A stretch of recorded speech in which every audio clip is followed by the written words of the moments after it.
कन्हैया के हिस्से के चना खा लिए थे, इसलिए दरिद्र हो गए। ऐसी भी कथा आती है।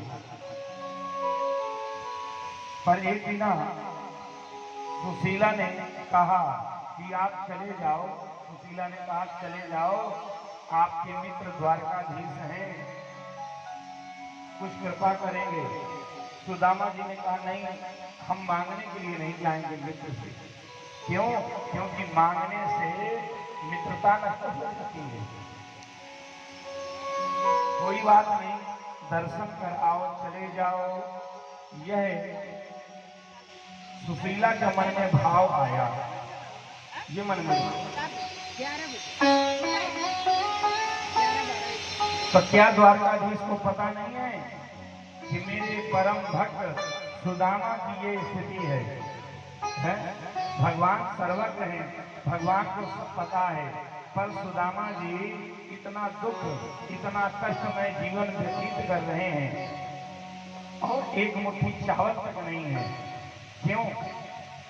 एक कथा आती है, ध्यान से सुने।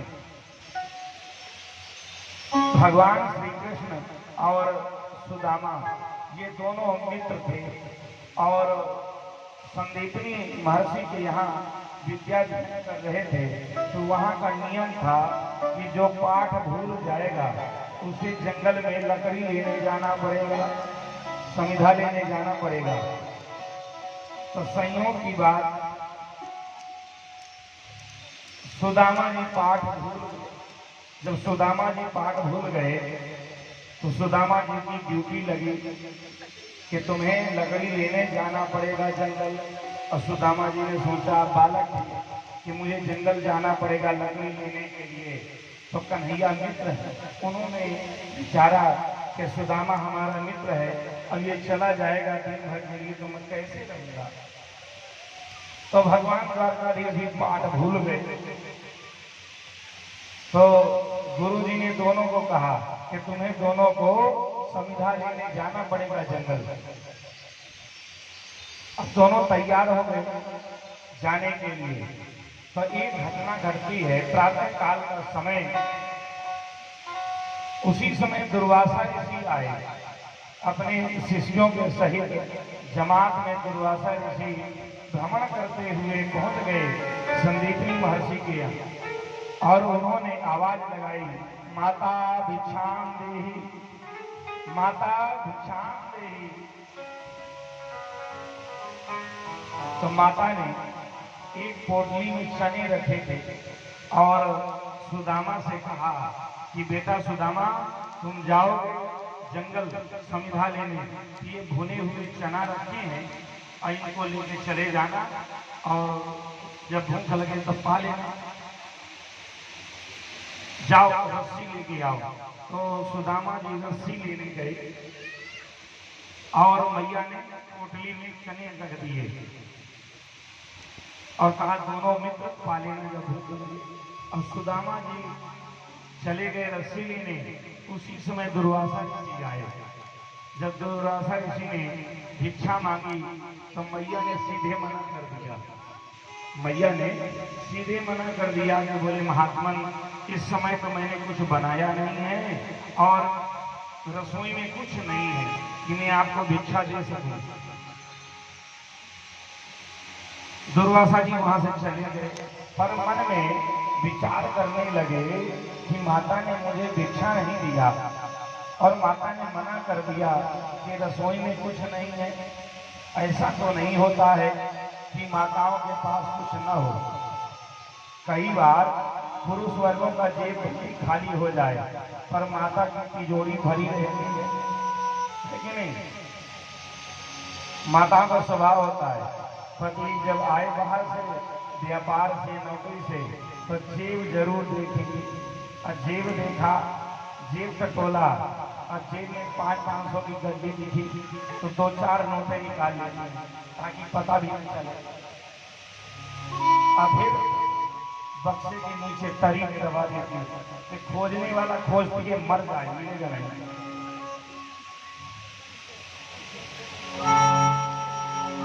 अब वो इकट्ठा करके रखती है।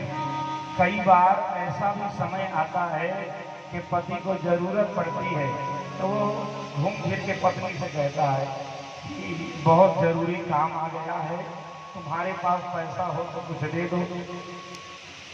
तो पत्नी फिर देखो रोज चंडी बन जाएगी, बड़ी बड़ी लाल पीली आंखें करके, तुमने दिया है, कभी दिया है 1 रुपए कि रख लो, मांगने चले आए, मेरे पास रखते देते तो मैं देती, अपने पास रखते हो मैं कहां से पा जाऊं, तुमने कभी दिया ही नहीं। नाराज मत हो, अगर हो तो दे दो, बहुत जरूरी काम है, इतने घट रहे हैं और काम बन जाएगा। जब बेचारा समझाएगा तो मैया बहुत दयालु होती है, दया आ जाएगी, कोई बात नहीं। तो कहेगी कि देखो दे तो सकती हूँ पर एक शर्त है। क्या? मैं अपने मायके गई थी तो मेरे भैया ने दिया और वही रखे हैं तो पति के जेब काट के रखा है, पर क्या कहते हैं मायके गई थी तो मेरे भैया ने दिया था, तो मैं आपको दे सकती पर प्याज लगा के लूंगी। बोले ये तो दे, अभी तो काम बना दो, बाद में ले लेना। तो माताओं के पास कभी खाली नहीं होती तिजोरी, चाहे अन्न हो चाहे धन हो, कुछ न कुछ दबा के रखती है, खाली नहीं करती। और होना भी चाहिए, होना चाहिए, ये स्वभाव माताओं का होना चाहिए, रखना चाहिए, खाली नहीं करना चाहिए। क्योंकि पति तो महाराज पुरुष वर्ग नंगे नवाब हैं, कभी गड्डी जेब में रहती है और कभी कुछ नहीं गड्डी में घूमती है कि नहीं? तो माताओं को रखना चाहिए दबा करके। पर दुर्वासा ऋषि ने भी चाहा कि माता ने सीधे मना कर दिया कि कुछ है ही नहीं, ऐसा नहीं हो सकता।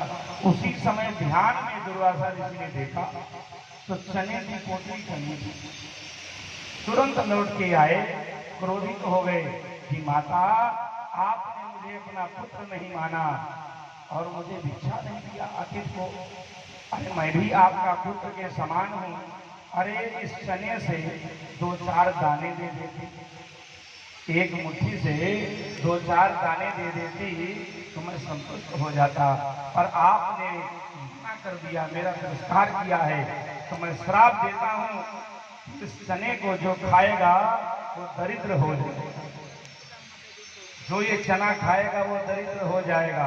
अब ये बात को सुदामा जी ने सुन लिया, रस्सी लेने गए थे, जब आए तो सुन लिया सुदामा जी ने, ऋषि को प्रणाम किया, दुर्वासा ऋषि चले गए क्रोध में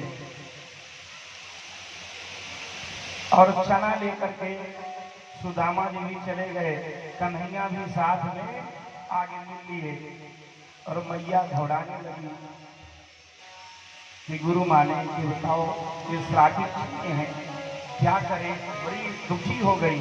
पर सुदामा जी वो चने लेके गए, समिधा इकट्ठी थी, भयंकर बारिश का समय होने लगा तो सुदामा जी और कन्हैया दोनों पेड़ों में चढ़ गए, आमने सामने पास में पेड़ में चढ़ गए और भूख लगी तो सुदामा जी के मन में आया कि मेरे मित्र को भूख लगी होगी, थोड़े से मैं चना दे दूं, पर ध्यान आया कि इनको तो श्राप लगा है चने को, अगर मैं अपने मित्र को चना खिला दूंगा तो ये दरिद्री हो जाएंगे, ये श्रापित चने हैं, क्योंकि मेरो कन्हैया ये नंद बाबा को, नंद राय को दुलारो है, ये राजा बनेंगे, महाराजा हैं और मैं तो ब्राह्मण हूँ, ब्राह्मण का धर्म है भिक्षाटन करना, मैं भीख मांग करके जीवन निर्वाह कर लूंगा, पर राजा ही भिखारी हो जाए तो प्रजा का पालन कैसे करेगा, मेरा मित्र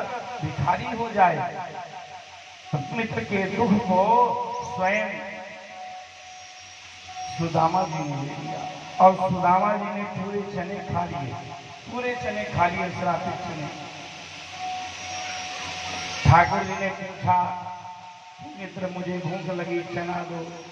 सुदामा जी ने कहा मित्र क्या बताएं, भूख इतनी जोर की लगी कि मैं पूरा चना ही चबा गया।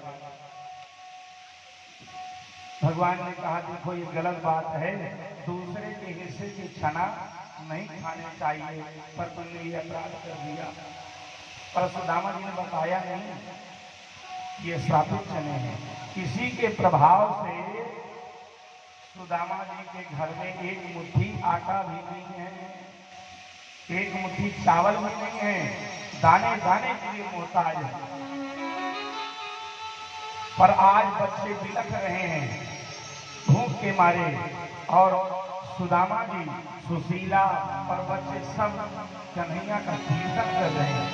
उसी समय रुक्मिणी ने द्वारिकाधीश भगवान को स्वर्ण के परात में 56 भोग, और भगवान ने जिन ग्रास तोड़ा अपने मित्र का याद, मित्र को देखा है कि मित्र के घर में एक मुट्ठी दाना नहीं है, बच्चे रो रहे हैं, बिलख रहे हैं, तड़प रहे हैं, मुझे पुकार रहे हैं, मेरे नामों का कीर्तन कर रहे हैं। द्वारकाधीश को सहन नहीं हुआ और द्वारकाधीश ने सहसा उठ के खड़े हो गए और भगवान ने कहा, बस अभी तक मैंने एक ऋषि का सम्मान किया है, आज मैं दुर्वासा के श्राप को देखता हूं।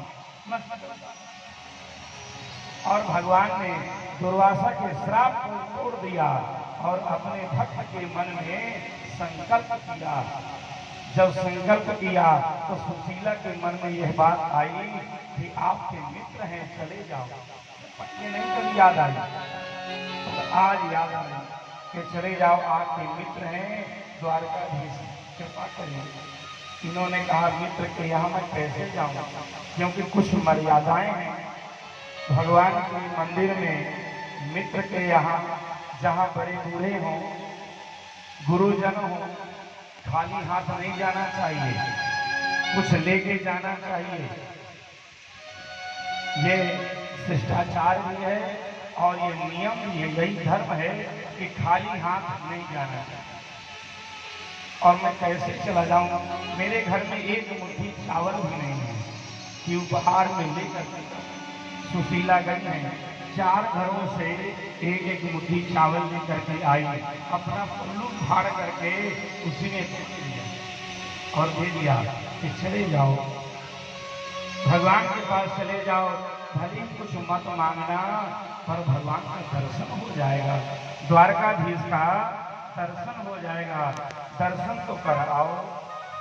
श्री सुदामा जी चल पड़े हैं, एक धोती फटी है, कई जगह गांठ लगे हैं, पांव में पानी ही नहीं है, तो सिकाए ब्राह्मण लठिया है, चल पड़े हैं द्वारकाधीश के नामों का कीर्तन करते करते। चले श्याम सुंदर से